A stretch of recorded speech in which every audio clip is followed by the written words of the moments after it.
O Senhor esteja convosco. Proclamação do Evangelho de Jesus Cristo segundo João. Glória a vós, Senhor.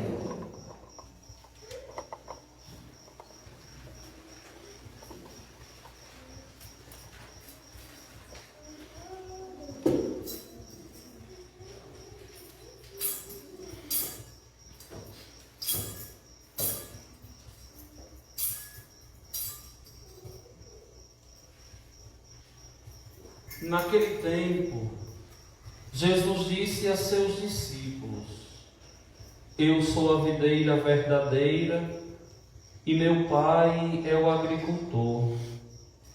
Todo ramo que em mim não dá fruto, ele o corta, e todo ramo que dá fruto, ele o limpa, para que dê mais fruto ainda. Vós já estáis limpos, por causa da palavra que eu vos falei. Permanecei em mim, e eu permanecerei em vós. Como o ramo não pode dar fruto por si mesmo, se não permanecer na videira, assim também vós não podereis dar fruto, se não permanecerdes em mim. Eu sou a videira, e vós os ramos. Aquele que permaneceu em mim e eu nele, esse produz muito fruto, porque sem mim nada podeis fazer. Quem não permanece em mim será lançado fora como um ramo e secará. Tais ramos são recolhidos, lançados no fogo e queimados. Se permanecerdes em mim, e minhas palavras permanecerem em vós, pedi o que quiserdes, e vos será dado. Nisto meu Pai é glorificado, que deis muito fruto, e vos torneis meus discípulos. Palavra da salvação. Glória a vós, Senhor.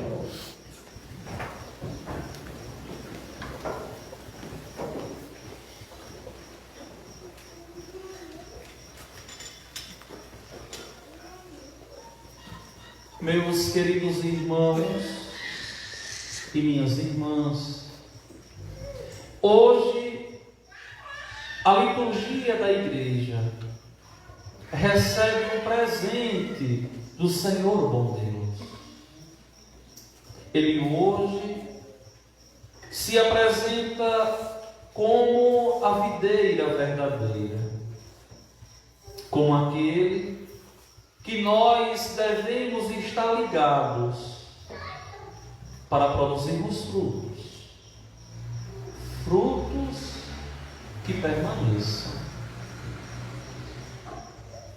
Essas palavras de nosso Senhor Jesus Cristo, nesse capítulo 15 de São João, que nós veremos nos 2 próximos domingos, esse agora e o próximo, nos mostra uma realidade de fé muito santa e muito bela. Quando o Senhor se apresenta como uma videira, nós usamos o Pai, o agricultor. O Espírito Santo é essa seiva que nos dá vida, que nos alimenta. Só que é interessante porque nosso Senhor aqui, Ele vai dizer uma das palavras mais duras, mais espirituais e tão pouco valorizada. Sem mim, nada podeis fazer. Só essas palavras de Jesus aqui, nesse versículo 5 do capítulo 15, já nos diz tanta coisa. Sem Ele, nós não podemos fazer nada. É ilusória a vida de quem pensa que pode fazer alguma coisa sem Deus. É mentira a vida de quem diz que é feliz sem Deus. É enganação quem pensa que pode viver sem Ele. Sem mim, nada podeis fazer. Quando eu aqui desse púlpito, aos sábados, contemplando vocês, eu digo, aprendam a rezar. Por quê? Porque é a oração que vai fazer com que nós cristãos estejamos ligados a Cristo, alimentados pelo Espírito Santo e possamos planejar as coisas de Deus e possamos alicerçar o nosso projeto de felicidade em Deus. Esse projeto, meus irmãos, ele passa obrigatoriamente pela igreja. Igreja constituída por nosso Senhor. Não existe salvação sem a igreja. Já dizia São Cipriano, extra ecclesiam nulla salus. Sem a igreja não há salvação. Por quê? Porque é preciso estar inserido em Cristo. E nós recebemos Cristo através da igreja. É através do sacerdote que nós recebemos nosso Senhor.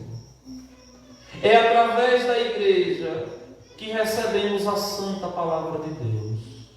É através da igreja que nós somos alimentados na fé e formamos comunidade para que o reino de Deus possa crescer, não só externamente, mas possa crescer principalmente dentro de mim. Nós estamos lendo ao longo desses 50 dias da Páscoa toda a experiência da igreja nascente no livro dos Atos dos Apóstolos.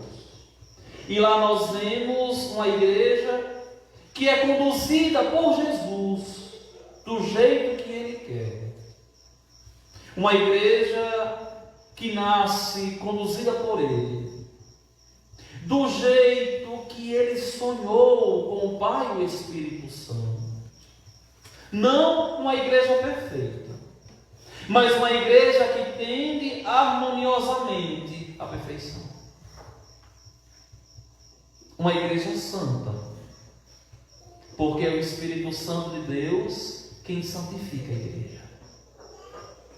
A igreja verdadeira, porque só foi essa que Ele deixou. E na história da igreja, nós vemos testemunhos escandalosos e que escandalizaram as pessoas. Olhem a experiência de hoje da primeira leitura. Saulo aqui perseguia a igreja. Saulo aqui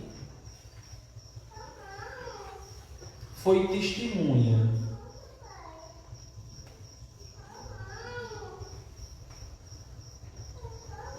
da morte de Estevão.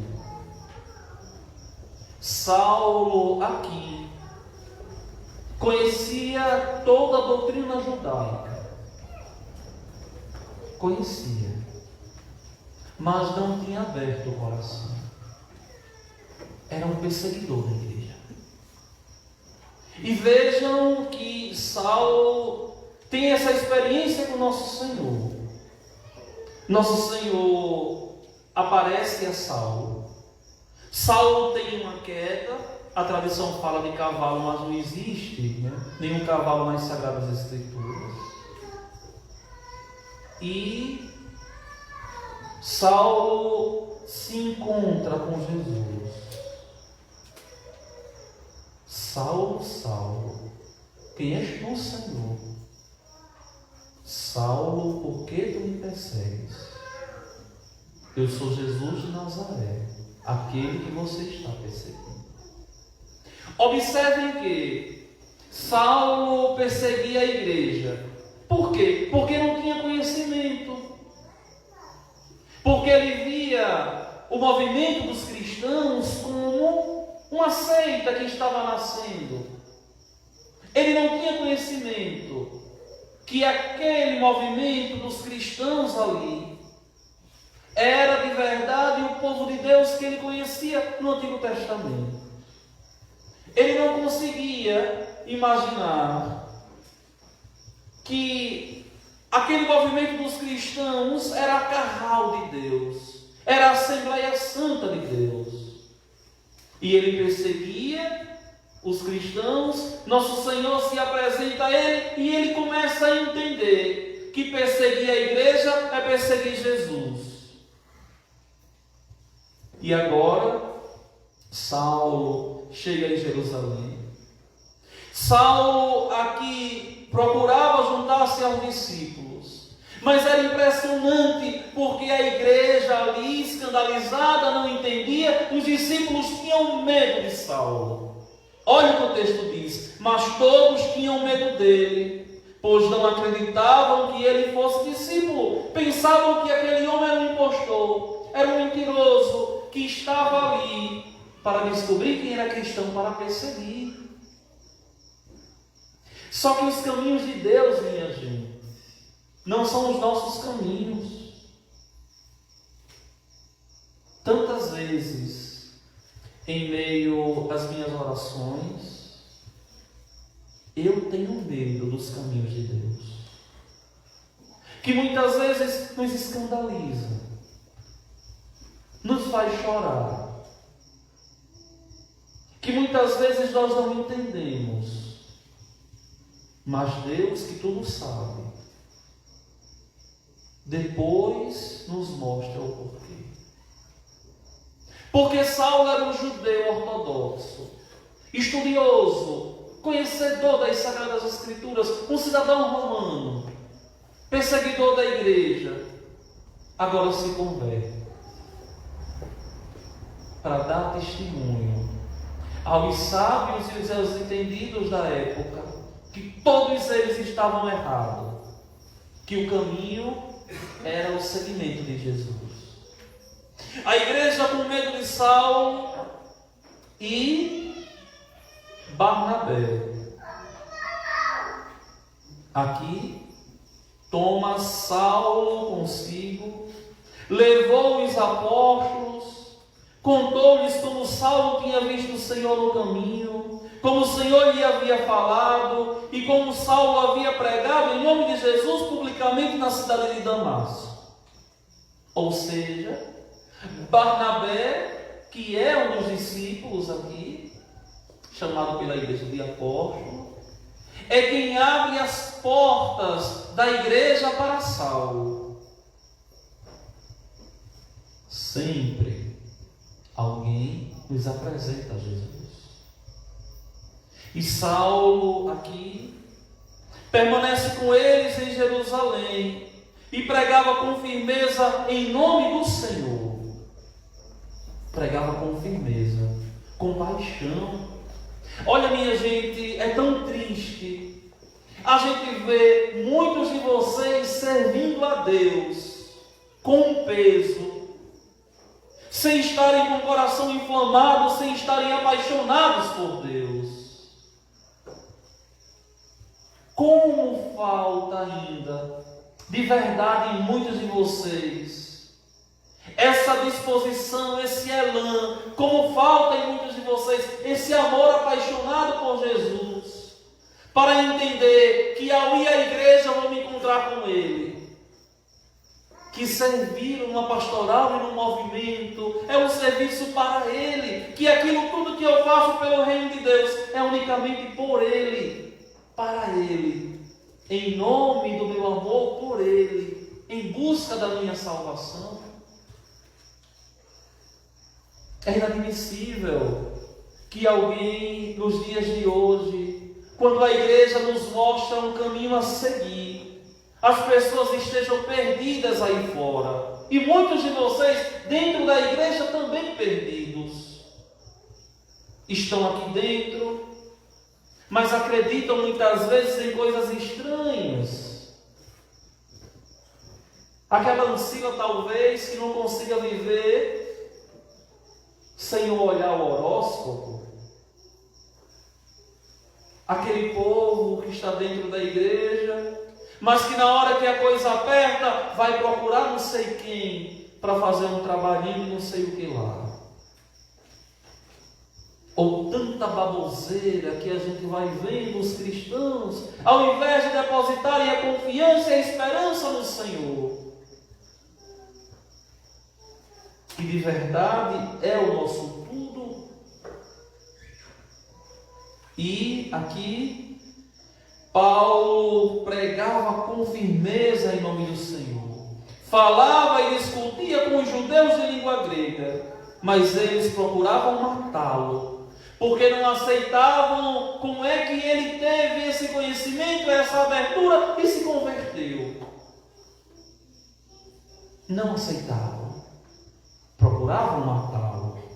E é interessante, minha gente, olha, porque 2000 anos se passaram, mas todo cristão que prega a palavra com decência, com dignidade, vai ser perseguido.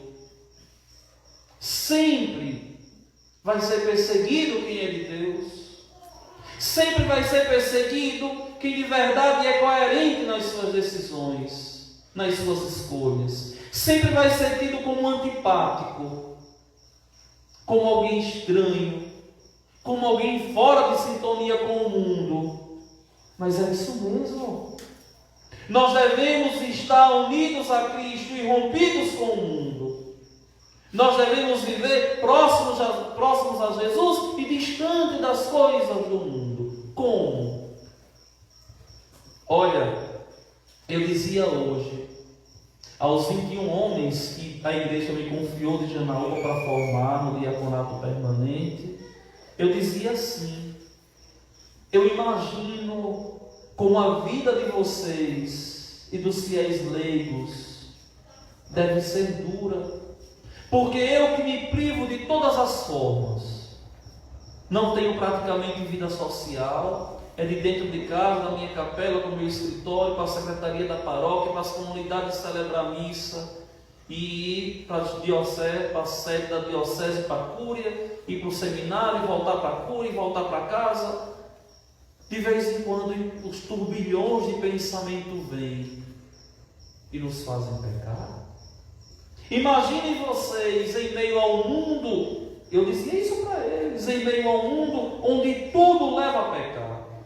Se é uma música, leva a pecar. Se vai se entreter na televisão, leva a pecar. Se vai num ciclo de amigos que são pagãos, leva a pecar. E muitos vivem com um pé no céu e um pé no inferno. Um pé na igreja, um pé no mundo. E aqui, Saulo, ao pregar com firmeza, causou um espanto muito grande naqueles homens ali. Quando ficaram sabendo disso, que Paulo estava pregando, os irmãos de língua grega queriam matá-lo, os irmãos levaram Saulo para Cesareia e daí o mandaram para Tarso. Ou seja, vai pregar lá, vai anunciar o reino lá. Olha, eu gosto muito desse capítulo, desse versículo 31, aqui desse capítulo 9 dos Atos, porque é uma visão escandalosa de Lucas, quando ele diz assim: a igreja, porém, vivia em paz. Eu queria entender essa paz que Lucas via aqui, porque se existe uma instituição que nunca teve paz nesse mundo, é a Igreja Católica. Nasceu tendo o seu fundador morto, os apóstolos todos presos, mortos eles também, e tantos santos mortos, derramando sangue, sendo perseguidos. Vejam a nossa igreja no Brasil. Até o começo de fevereiro, tudo aberto. Até o final de fevereiro, tudo aberto. Chegou março, a Semana Santa, tudo fechado. E agora que passou a Semana Santa, tudo volta ao normal praticamente. Faça uma leitura espiritual disso. Por que só na Semana Santa? Por que será? Por que só na Semana Santa tudo fecha? Porque depois volta tudo ao normal praticamente. Porque é uma investida do mundo contra Jesus, contra a igreja, contra o anúncio do Evangelho. É claro, é lógico. E agora tudo pode voltar ao normal. Meus irmãos, eu não consigo enxergar essa paz aqui que Lucas diz.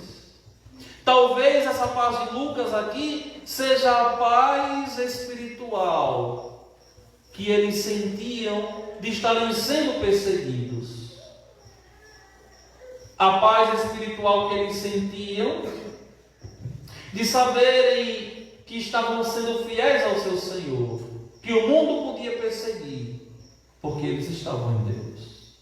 Porque não existe nada melhor para nós do que quando nós estamos com a nossa consciência tranquila, a olhar Jesus na Eucaristia e dizer: Senhor, eu te sou fiel e te amo, me ajuda assim a permanecer.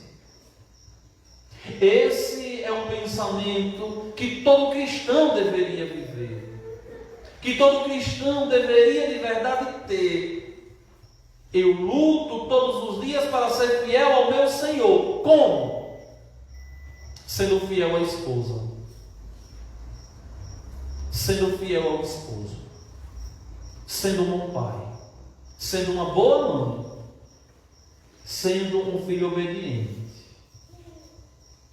sendo um bom funcionário, sendo um patrão que trata com dignidade os funcionários, sendo de verdade um bom cristão, que dá testemunho em meio aos amigos, que esteja onde estiver, ali tem alguém que é diferente, tem alguém que é de Cristo.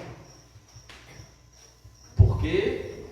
Porque todo encontro com Jesus deve de verdade transformar o nosso modo de pensar e o nosso modo de agir. Nós somos o corpo de Cristo, somos os ramos dessa videira que é Ele. E essa videira não é, de modo algum, uma videira infrutífera. Não. Quer dar frutos, seja fiel a Jesus.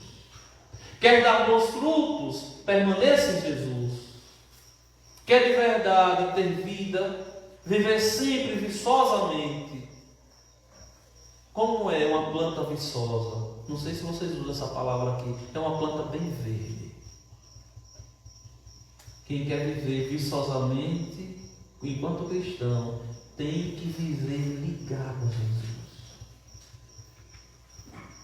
E assim, ser feliz todos os dias. Meus queridos irmãos e minhas irmãs, a igreja, porém, vivia em paz em toda a Judéia, Galiléia e Samaria. Ela consolidava-se e progredia no temor do Senhor e crescia em número com a ajuda do Espírito Santo. Olha, meus irmãos, nós rezamos uma oração na igreja todas as missas, e que muitas vezes passa tão despercebido por vocês.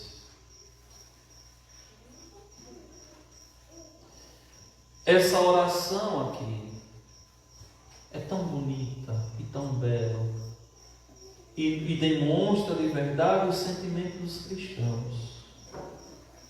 Não olheis os nossos pecados. Não olheis, Senhor, as nossas faltas. Não olheis as nossas limitações, os nossos defeitos. Somos pecadores, Senhor. Somos miseráveis, sim. Mesquinhos, sim. Mas olhe, Senhor, a fé que anima a vossa igreja. Essa fé que nos faz lutar todos os dias para crescermos em santidade, embora não sejamos ainda. Essa fé que nos ajuda de verdade a permanecer de pé na hora das quedas, com a consciência de que somos e viemos de Deus. Essa fé que anima a igreja, que nos faz de verdade formarmos nesse corpo de Cristo. E dai-lhe, Senhor, segundo o vosso desejo, a paz e a unidade. Padre, por que a igreja é tão dividida ainda? Porque o Senhor quer. Olha a unidade aqui. Segundo o vosso desejo. Padre, por que tanta tribulação na igreja? Porque o Senhor quer. Dá-lhe, Senhor, segundo o vosso desejo, a paz e a unidade. Por que tanta tribulação? Porque o Senhor quer. Por que tanta divisão em meio aos cristãos? Mais de não sei quantas mil igrejas, cada uma pensando de um modo diferente. Porque o Senhor quer. Porque se Ele não quisesse que nós buscássemos a verdade no caminho que Ele deixou, Ele já teria deixado uma só, formado uma só, embora Ele deixou e os homens dividiram, mas já teria congregado tudo numa só. Então, nós precisamos olhar com fé aquilo que o Senhor, o bom Deus, nos permite viver. E vejam que, com a divisão no coração de Paulo, com a sua entrega total, Jesus faz o reino acontecer. Com o medo dos cristãos, ao contemplar Paulo, o Senhor faz a igreja crescer. Agora, vamos transportar isso para a nossa igreja, associação de fiéis, não só o corpo de Cristo. Aqui, a igreja deve ser uma comunidade de irmãos que se respeitam, que se zelam. Aqui deve ser uma comunidade de cristãos que de verdade são tementes a Deus, que tem consciência que o outro é para mim importante, que tem consciência que o outro é alguém que Deus me colocou para me levar ao céu. Não é por acaso. Não é por acaso. Mas tem uma razão. Tem uma razão pela qual nós estamos aqui congregados. E essa razão, não resta dúvidas no meu coração, de modo algum, que é o nosso amadurecimento enquanto pessoa. Crescendo, amando, respeitando, eu mesmo me superando. Por quê? Porque a igreja é de Cristo. Porque a igreja pertence a Ele. Porque a igreja não nos pertence e a gente não pode fazer aquilo que a gente quer, mas tem que deixar o Senhor fazer a obra que um dia Ele começou, deixar ela acontecer. E aí, muitas vezes vai passar o limbo nas nossas asperezas, nos fazer sofrer um pouquinho, para a gente tomar consciência da vida, do céu, da eternidade em Deus. Nos fazer tomar consciência de quem somos, de quem pertencemos, a quem servimos. Amém. E aí a gente volta a nossa atenção no dia de hoje para tudo aquilo que ele disse na semana passada. Voltar o nosso amor ao Senhor, belo, santo, perfeito, pleno, maravilhoso pastor, que nos conduz e não nos deixa faltar nada, que nos conduz na caminhada rumo aos céus. Oxalá, meus irmãos e minhas irmãs, que essas palavras pregadas hoje aqui na igreja não sejam palavras jogadas ao vento, mas que criem eco no nosso coração para fazer acontecer o que São João hoje nos diz. Filhinhos, não amemos só com palavras e de boca, mas com ações e de verdade. Aí está o critério para saber quem somos da verdade e para sossegar diante dele o nosso coração. Deus é maior que o nosso coração e conhece todas as coisas. Caríssimos, se o nosso coração não nos acusa, temos confiança diante dele.